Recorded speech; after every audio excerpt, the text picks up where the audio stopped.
कालपासून या संपूर्ण राज्यातील आपण सर्व शिक्षकगण विशेष करून महिला वर्ग पावसाचं वातावरण असताना सुद्धा आपल्या हक्काच्या ज्या काही मागण्या आहेत 14 ऑक्टोबर 2024 रोजी झालेला शासनाने घेतलेला निर्णय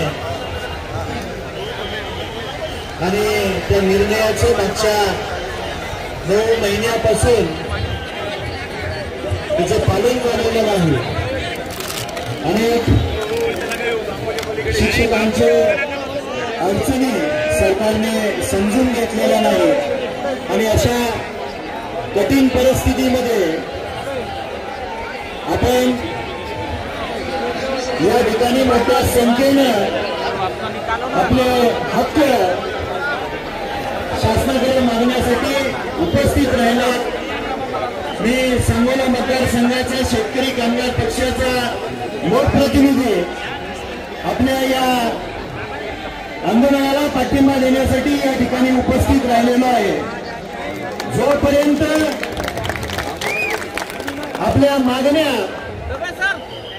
शासन पूर्ण करत नाही तोपर्यंत मी तुमचा लहान भाऊ तुमच्या सोबत असेल। फक्त आपण सर्वांनी एकसंघ राहणं गरजेचं आहे। स्वर्गीय गणपतराव देशमुख साहेबांनी या राज्यामध्ये राजकारण आणि समाजकारण करत असताना ज्या ज्या वेळेस शिक्षकांचे प्रश्न विधान भवनामध्ये मांडायचे होते त्या वेळेस स्वर्गीय आबासाहेबांनी ते मांडले। आज त्यांच्याच कुटुंबातला एक सदस्य आपल्या सोबत आहे हा विश्वास देण्यासाठी मी या ठिकाणी आलेलो। निश्चितपणे शासनामध्ये विधानसभेच्या अधिवेशनामध्ये आम्ही सर्वजण शासनावरती दबाव टाकलो आणि आपल्या मागण्या पूर्ण करून घेऊ हा विश्वास तुम्हाला देतो। आपण सर्वजण घोषणा देऊया